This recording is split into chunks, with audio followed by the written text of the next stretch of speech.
sebagai menteri tidak lepas dari kepentingan Pak Jokowi baik jangka pendek maupun jangka panjang. Jangka pendeknya karena pemerintahannya sampai bulan November nanti harus mencari orang-orang yang bisa menjaga kondusivitas atas pasca pemilu ini, di mana sekarang Demokrat kan juga sudah masuk di kubu Pak Jokowi yang di dalam masa sebelumnya tidak pernah. Nah, jangka panjangnya AHY akan juga menjadi bagian dari pemerintahan yang dianggap sebagai keberlanjutan Pak Jokowi ke Pak Prabowo. 8 bulan lagi, masa jabatan Presiden Joko Widodo akan berakhir. Lalu benarkah masuknya Demokrat di sisa waktu sebagai langkah Jokowi untuk mengamankan transisi dan keberlanjutan pemerintahan? Tim Liputan, Kompas TV, Jakarta.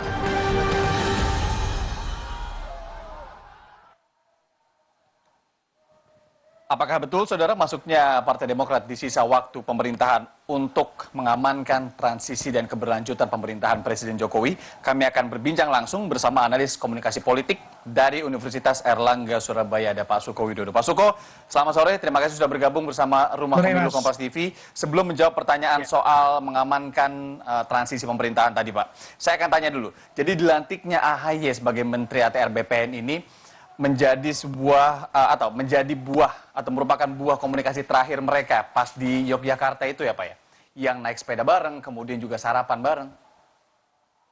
Ya, itu salah satu yang pengawalnya, karena toh akhirnya karena pilihannya pada Pak AHY itu menjadi bagian dari transisi menuju pemerintahan Pak Prabowo, saya kira kemudian dikunci ketika Pak Prabowo datang ke Pacitan. Artinya Pak Jokowi memutuskan pasti berkomunikasi intensif dengan Pak Prabowo, dan komunikasi sepeda itulah yang sebenarnya awal dari ajakan dan sehari ini direalisasikan.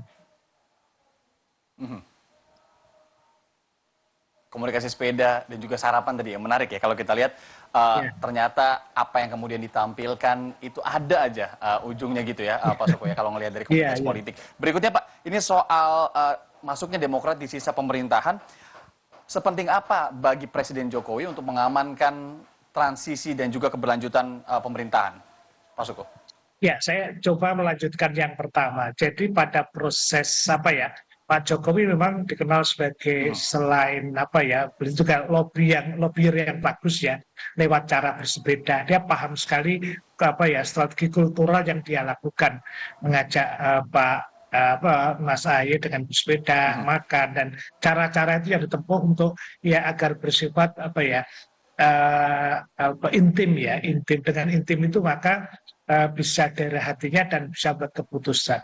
Nah, seberapa jauh ke depannya, saya kira ini yang menjadi penting, karena selain naik sepeda itu sebetulnya ini juga dilanjutkan Pak Prabowo yang datang secara khusus ke Pacitan menemui AHY dan Pak SBY, dan dengan suasana yang waktunya sangat pendek, diupayakan betul setelah pasca pemilu itu menunjukkan bahwa selain juga Pak AHY waktu sarapan diminta menjaga masa Pak Jokowi, tentu ada kesinambungannya dengan nextnya untuk menjaga Prabowo dan Gibran, andai kata paslon yang memenangkan pemilu itu.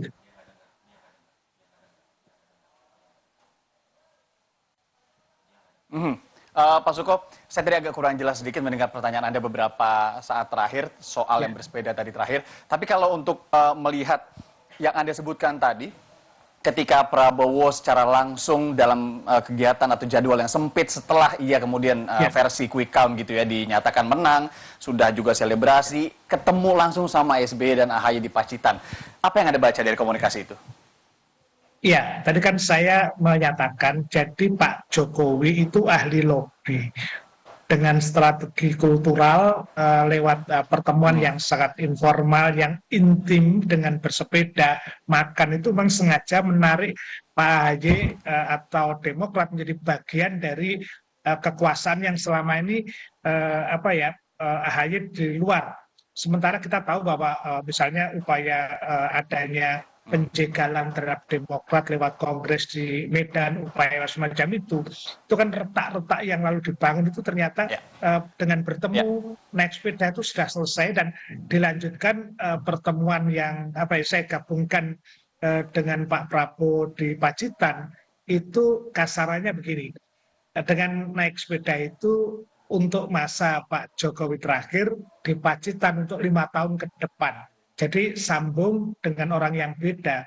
Jadi intinya bahwa Demokrat menjadi bagian dari kekuatan Pak Jokowi maupun Pak Prabowo di dalam mengakhiri dan menyambung pemerintahan ke depan, kira-kira gitu. Ya, Anda sempat bilang juga Pak sebelumnya bahwa ini saling menguntungkan untuk baik Jokowi, kemudian juga untuk Partai Demokrat itu sendiri. Seperti apa konkretnya yang akan terjadi nanti? Ya, gambaran saya begini, kalau misalnya sejauh ini kan PDIP saya menganggap sebagai pecah kongsi dengan pemerintahan. Meskipun orang-orang PDIP masih ada di pemerintahan, di menteri. Tapi setelah huru-hara ini dan sekarang muncul hak angket, ide-ide semacam ini kan Pak Jokowi butuh sebuah energi kekuatan untuk menjaganya atau untuk bersiap-siap menghadapi situasi itu. Nah, Demokrat itu kan juga punya kekuatan di parlemen. Dengan selama ini berada di luar pemerintahan Pak Jokowi, Pak AHY masuk, otomatis kan menjadi kubu yang nyatu. Jadi untuk menghadapi situasi-situasi krisis konflik di parlemen apabila hak angket dan sebagainya itu diajukan betul itu. Menambah kekuatan dari kekuatan Berarti di Pak parlemen Jokowi. kalau Anda lihat dinamikanya ini juga akan lumayan kencang begitu Pak, atau panas, tapi kalau dilihat dengan masuknya Demokrat juga ke pemerintahan, apakah ini kemudian Anda bisa sebut sebagai pengamanan di parlemen juga Pak, dalam beberapa bulan ke depan ini? Oh ya, pengamanan dengan mengganti. Politik itu kan dalam situasi koalisi dan tidak itu kan seperti zero sum game. Ketika Demokrat nanti masuk di Pak Jokowi dan andai kata PDI kemudian beroposisi atau Nasdem masuk di sana, kan hitung-hitungannya kan berarti nambah kekuatannya Pak Jokowi, jadi bisa diamankan untuk menghadapi situasi itu. Karena itu jadi masuknya AHY sebagai menteri bukan di eksekutif, tapi otomatis membawa kekuatan Demokrat masuk di dalam koalisi itu.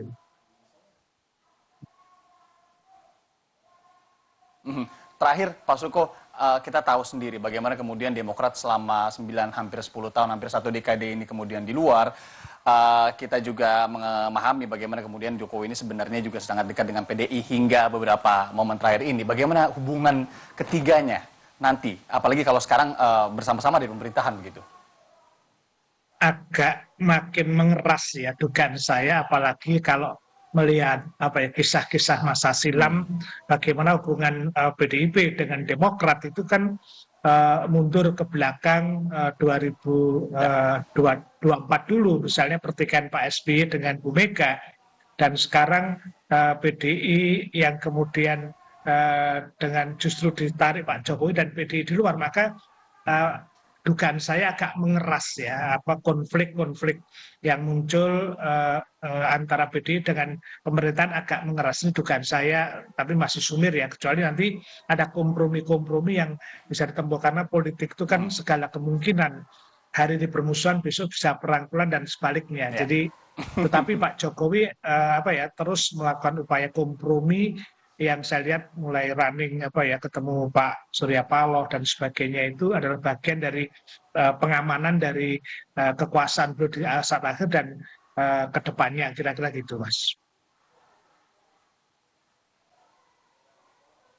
Ya, tidak ada kawan dan lawan abadi begitu ya Pak, di politik yang ada juga kepentingan. Nanti tentu kita akan bahas lebih lanjut bagaimana kemudian dinamika ke depannya. Pak Suko Widodo, analis komunikasi politik dari Universitas Airlangga Surabaya. Terima kasih sudah bergabung bersama Rumah Pemilu. Kita harapkan nanti bisa ngobrol-ngobrol lagi di ke depannya. Terima kasih Pak Suko Widodo. Sehat selalu. Terima kasih Mas. Sukses.